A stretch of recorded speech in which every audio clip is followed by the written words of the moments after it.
Yo, what's up, everybody? Thank you for tuning in to yet again another fantastic indie creator interview. It's your Cape Crusader Cody, and we're keeping it geekly with our returning guest, Caleb York. We're here to break down his awesome bouncing comic. We have Bouncy Ball Man here to break down issue 2 and 3. And dude, my man is on lunch right now at work, huddled up in the corner, putting that work in. This is awesome. I don't think I've ever interviewed anyone who is putting this much work in while they're at work. Caleb, how's your day going, man? No, that's a nice break from work. And I work at an ad agency, so they have these recording booths for radio ads and stuff. So it kind of worked out really nicely because it's already soundproofed. My audio should be coming in good. Yeah, I was like, when you told me that, I was like, dude, this really couldn't have lined up any more perfectly. You got a radio voice? Let's hear your radio voice. Oh man, it's Caleb York, 92.5 Bouncing FM. My ASMR channel. I don't know. Maybe that's a Kickstarter reward down the line. Dude, ASMR is a big thing. I was telling you, I do a lot of Twitch content, and I've seen a lot of people that I followed, 100,000 subscribers, 200,000 on YouTube. But they're good at it. There's an art to it. I thought hey, I'm like one of those people I could do Cody, just whispering in the mic, but they do all this I don't know. I would just sound like I'm just smacking the mic, Yeah. So speaking of an art to it, there's an art to creating comics, and that's what we're here to talk about today. And you have one hell of an awesome story. So Caleb, for anyone who might be new to the stream, give us a little bit of an introduction. We've had you on before, so we'll have that video popping up right here. But for anyone who might be new listening to the first time, give us a little bit of a recap of who you are. Who I am, yeah. It's a dark and stormy night when the prophets foretold of my coming. So I was born in Richmond, Virginia. Went to college there. Majored in history. Didn't really know what to do with the history degree, so I Googled it, and that kind of led me into copywriting for advertising, which is what I'm doing now. I'm at an ad agency right now in New York. So I started writing ads. I've always loved writing. As I was writing ads, for all these other people and other brands, I've always loved comics, and I just decided, it would be really cool to just write something on my own. That was how Bouncy Ball Man #1 came about.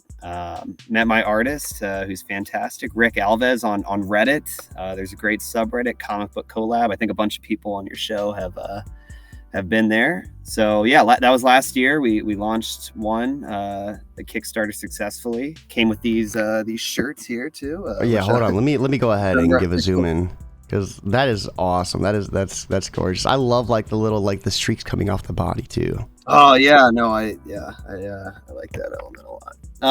It's had a great time making that. Learned a lot.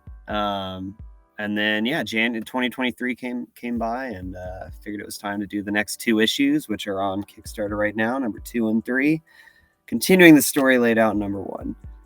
So ads, do you write the jingles? What's your part in creating the ads?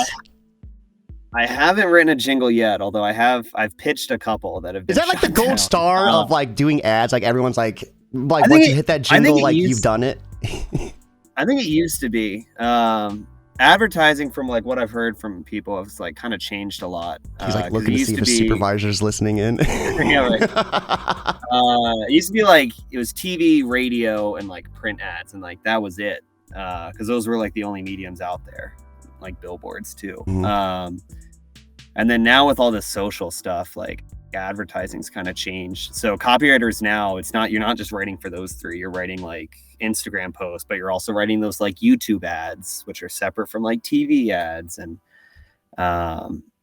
print is now those static social media ads or those banners. So you end up doing more for less budget is what it seems. So and a lot of times people have their sound off when they're scrolling through Facebook or Instagram, and so that's taken into consideration now too. It's all about no dialogue, no voiceover if you can help it. So jingles are harder to squeeze through, which is why that's one of my goals, is to get one in there.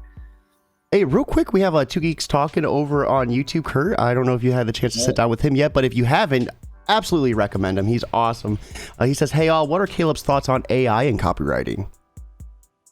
Yeah, so that's become as hot of a topic as it is in comics. It's kind of become a hot topic in advertising too. Um, Initially, I think people were a little freaked out when, like, Chat GPT started coming out, and it's like, Hmm. oh, that's what I do for a living, and Mid Journey, like all the AI art, because copywriters are normally paired with art directors. You marry the words with the visual, similar to comics, just for advertising. I think that's kind of leveled off somewhat because there are still like limitations on both ends.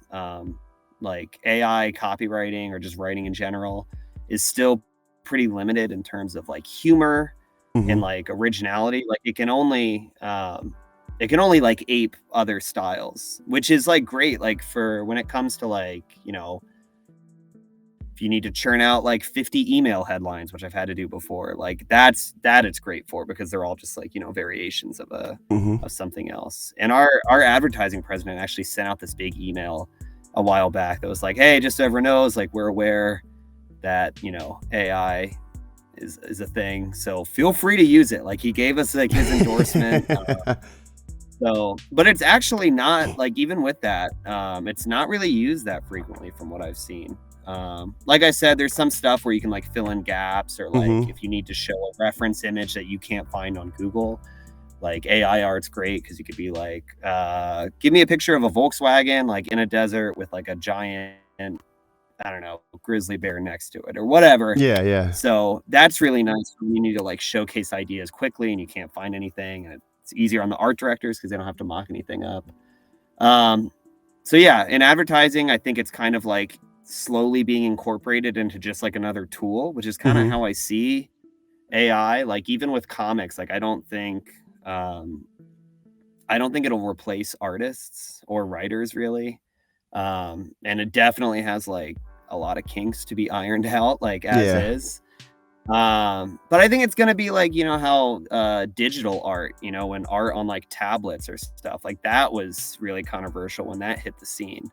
And then now it's like kind of like a staple tool in like every comic artist and artist's Hmm. wheelhouse. So I think ideally that's where like it'll eventually go, Yeah. is it'll make writer and artists have easier jobs, but not replace anybody. So Yeah, that's and my we, hope. we yeah, it is a hot topic. And we've seen like the people that have tried to replace the artist with the AI, they get booted out of the community. They get booed out. People like, I forgot who it was, the one who made a book and sold it on Amazon like the next day. Like everybody was just dogging on that post. So I mean, I think it could be used as a guideline, but I definitely, as far as replacing it, I think the community will do its part to kind of just like stop that from happening.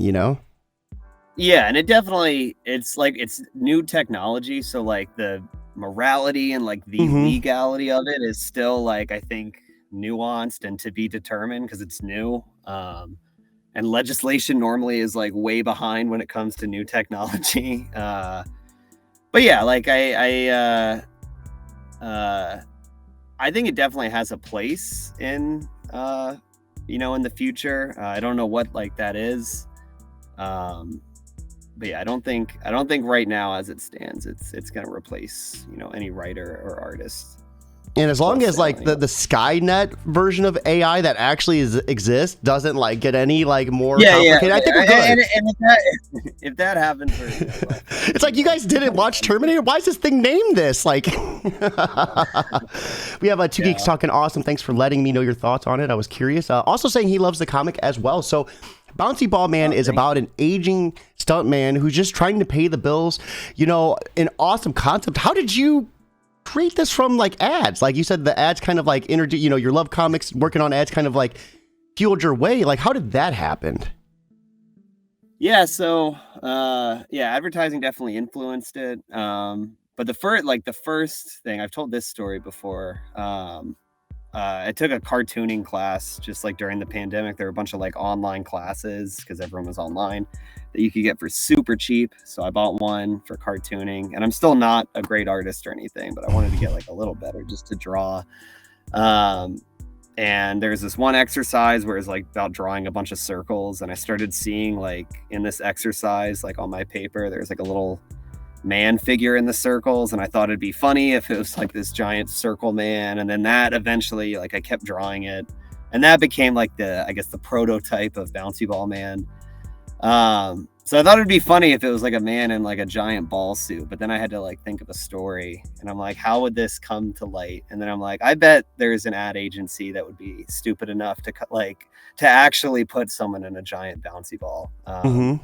You know, stupid ad ideas like that exist. So then I thought it'd be even funnier if instead of like a satire or like a complete farce, like this story was kind of taken seriously a bit, like the concept. Like it is objectively stupid, but the character is aware, like, fuck, I'm doing this ad gig, I'm forced into this costume, this sucks. So that's kind of like how what issue 1 was about. Was Cody Dillon. It's a good first name, great first name. It's this aging stuntman. His person, you know, he's going through a divorce, trying to pay bills. He's on the wrong end of, you know, aging out of the industry. And so he's kind of just forced to take this ad gig for a toy company to promote their new bouncy ball. But then he accidentally and inadvertently saves the day in front of all these cameras. So now he's become this like famous figure. You know, superheroes don't exist in the world. It's kind of set in our world. So he's like kind of the next best thing.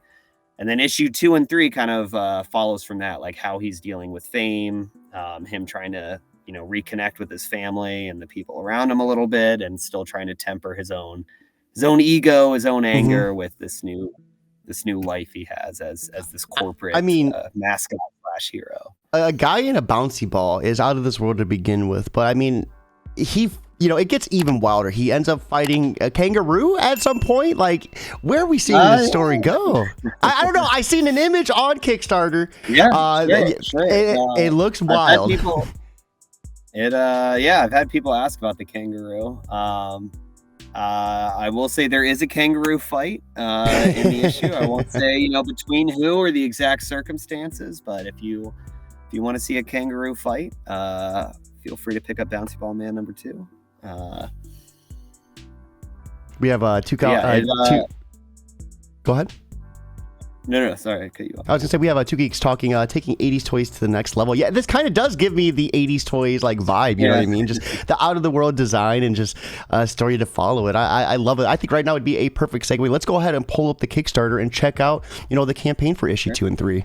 We are looking at Bouncy Ball Man issues 2 and 3. Everyone's favorite stuntman turned corporate superhero continues his adventures in the next installment of his ongoing comic series. Currently at 600. Oh, you got a pledge, right? Or was that before? This morning, I got a new pledge. Okay. But, you know, number 21, you know, still. Yeah, you have the spot for 21. Be sure to check it out and back it right here. If you're unable to back, simply putting this on Twitter and Facebook is 100% free, and word of mouth just helps get this everywhere and anywhere as possible. You want to get all your friends looking at this comic and possibly backing if they can too. Sharing's a huge help. I just got like you know, some Kickstarter analytics, and apparently 72% of pledges for this Kickstarter have come from people sharing it. So yeah, huge help if you can do that. So right here is that image I was talking about earlier, and this is gorgeous. I love like the ring set. And this would be something, right? Like for an ad agency to have them like fight a kangaroo, maybe, you know, in the 80s or 90s before, you know, because there was that one I won't right? say anything about the circumstances, but yeah, I definitely I can see some 80s influence. I could see this being like an action figure box. Ryan Santos is the cover artist for that. That's gorgeous. Number 2's cover. It reminds me of you remember that video of that kangaroo that was just super buff? The dude like punched it because it was beating up his dog, and like I was Go ahead. I sent that as a reference for, to the artist. That's hilarious. Because I was watching this and I was like, this would be something that would actually happen, but maybe not after that video, because there was a lot of heat about someone boxing a kangaroo. But that kangaroo could hold his own. That was the crazy part, right? Yeah. Kira, it's so funny. The greatness of a nation is defined by the quality of its bouncy ball themed comics by Franklin D. Roosevelt. That could or could not be true, but we're not gonna look too deep into that. It sounds like something Franklin could have said, though. Yeah, exactly. never claimed to be a historian. So 1,000 views on Global Comics. Congratulations, man. That is awesome. You know, how's everything been since we last had you on for issue 1? Yeah, it's been good. I've gotten some emails, a letter, like a physical letter from some people that checked out the issue. Oh, that's so cool. Which anyone, yeah. There's like a letters column I introduced in the first issue, kind of like, you know, harkening back to those like old Stan Lee, you know, Marvel letter columns. So yeah, some of those are going to be published in issue 2. There's still a couple slots to anyone that picked up 1 and want to, you know, get a question or a comment published in issue 2. I'm working on that now. The shirts came through. I'm excited about that. Yeah, here, and then, let's go ahead and give you a solo, and if you want to show it off again. Yeah, sure. It's an awesome design. I think that is so clean. Yeah, still, and there's there's the logo right there. Right there. Yeah, still have some shirts available if anyone wants to, you know, snag one for themselves. And then at the end of this year, I'm going to try and, you know, with 2 and 3 being, you know, hopefully completed and kickstarted, going to try and take it on the road a bit, do some conventions towards the end of the year. Oh, dude, so cool. Yeah, just signed up for Keith Gleason's Plastic City Comic Con in Massachusetts, and trying to get a few more in towards the end of the year.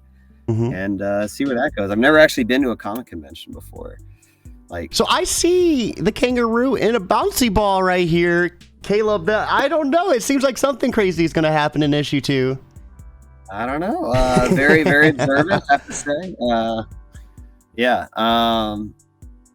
If putting a man in a bouncy ball suit is something an ad agency would think of, I could see them also. And the kangaroo's already bounced, so I mean that's like double the bounce, right? Exactly.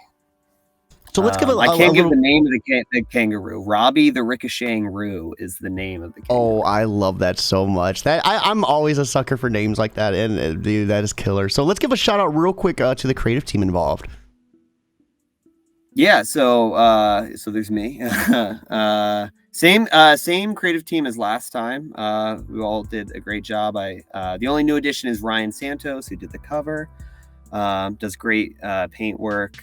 Rick Alves, he's continuing the pencils and the inks. Kyle Brubaker designed the logo for Bouncy Ball Man, and also this new corner cover box, which I don't think is on the Kickstarter page, but I posted on Twitter. That looks really nice. And then, yeah, we have Reinhard Busan for they did a great job lettering last time. They're continuing it.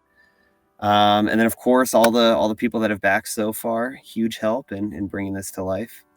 So let's go through some of these rewards as well. I'm going to have it right here, though. This is such a gorgeous picture. We have El Crudo saying, what up? And saw this looks funny. And then Two Geeks talking, when do we get action figures? Funko Pops, maybe? Like, any plans for merchandise of that level at some point in the future? Yeah.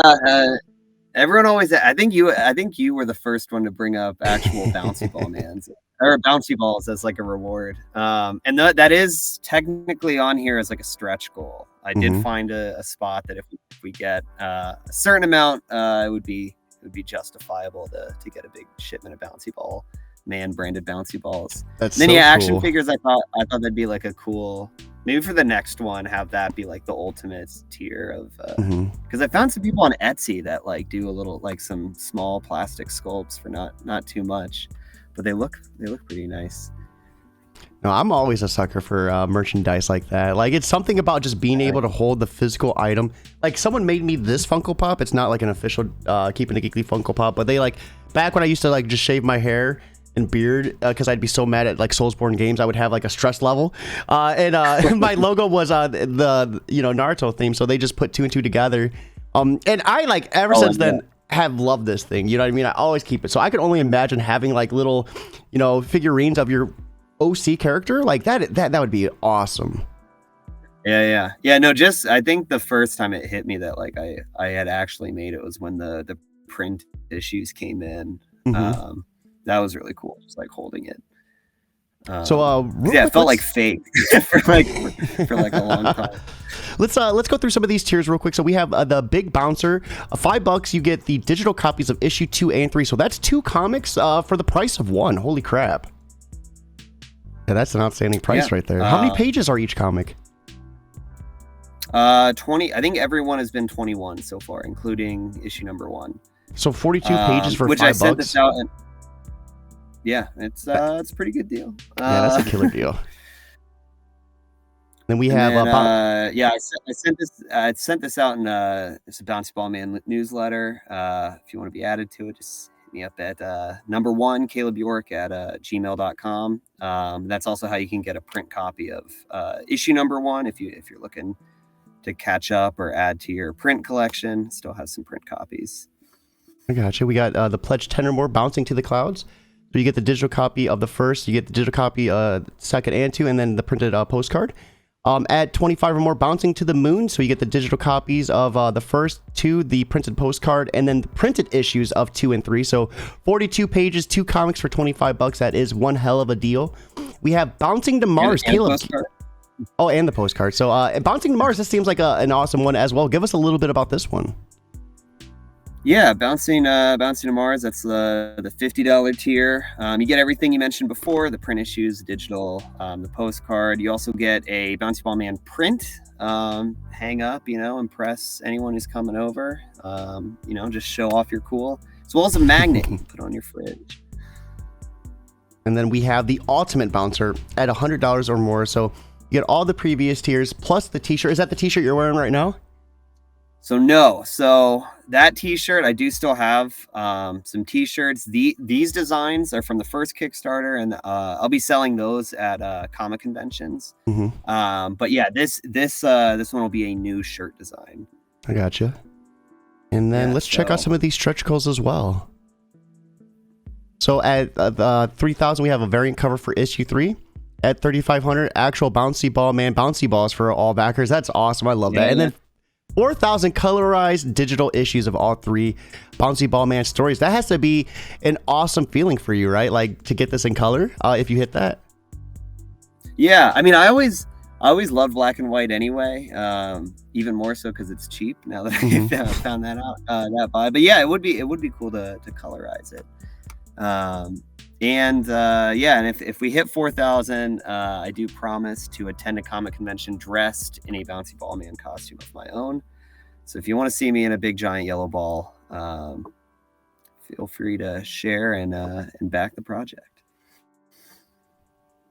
Man, this is awesome. So everyone watching right here is the link. Be sure to check this out once again.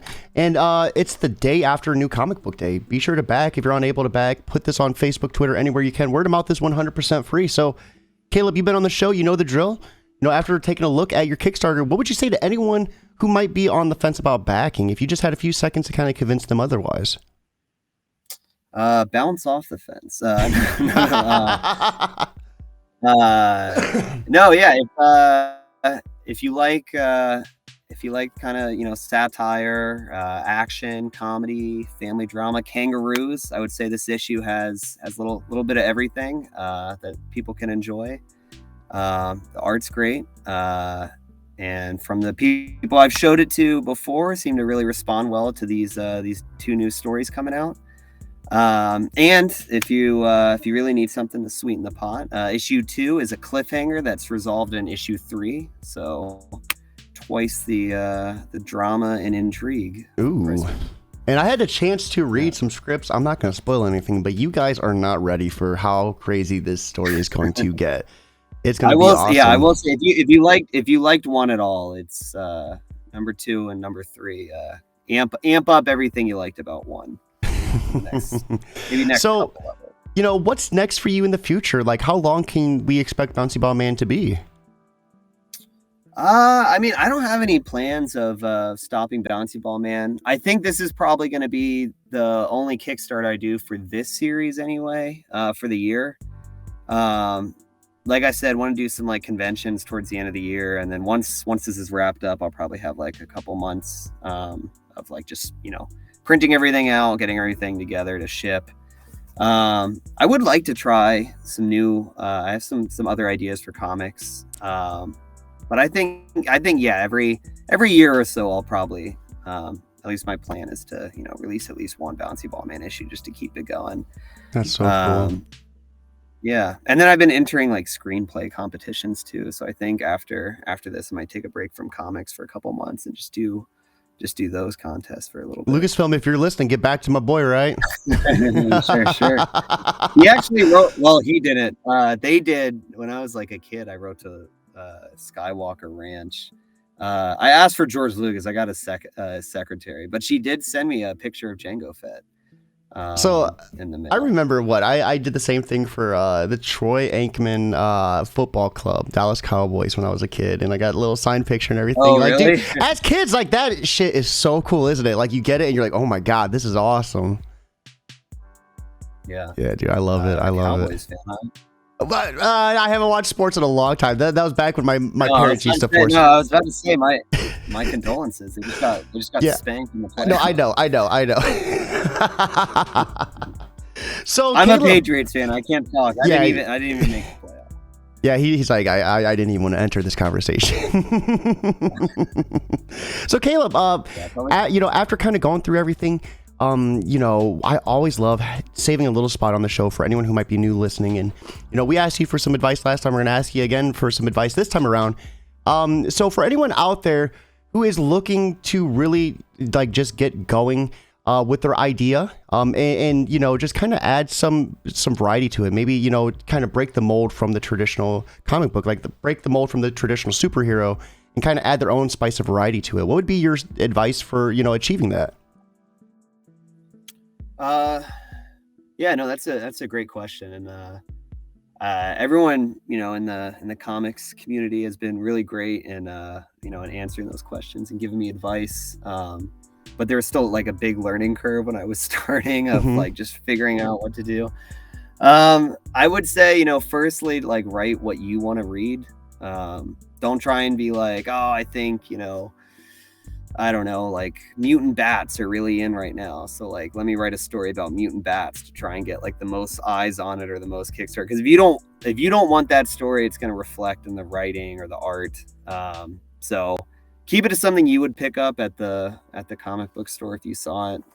I'd say that's number one, and that'll keep you going even when like your initial motivation fails. You'll still have that like little bit of discipline and love that'll help you finish the job. And then secondly, I would say like just don't be afraid to. It does suck how expensive it is to like make comics, but don't be afraid to like pay that extra amount for quality. Like if it's between one tier that if it's between one choice and another and you can afford the other choice, that'll give it like that extra push of quality. I would say like definitely go for it. You won't regret it. And you'll be glad you did. Yeah, I often hear, doing that extra step often will pay out in the future, because you put that book out, you can't like take that back, right? Once you put it out, it's out. You can do a reprint, you can redo it again, but like getting it right on the first go that can be a big push in itself. You can't do that again. You can make more money. It's just money. You can always bet against the Cowboys and just reap that profit. Or the Patriots. Yeah. We have Two Geeks Talking. I'm a Detroit fan. We never make it to the playoffs. Don't mention this. Bet against the Lions. That's my third piece of advice. Bet against the Lions. Dude, FanDuel just opened up. Ohio just like made like betting like on sports legal, and I get ads every time I go to watch YouTube or open up Facebook. It's like sports betting. It's like, I do not care. Like, please. We have Two Geeks Talking. I enjoyed the interview. Keep it going. Love it. Always keep it geekly too, baby. Keep it bouncing. Bounce on over to this Kickstarter. Be sure to back issue 2 and issue 3. Right here's the link, guys. Caleb, thank you for the awesome advice. This has been one hell of a sit down.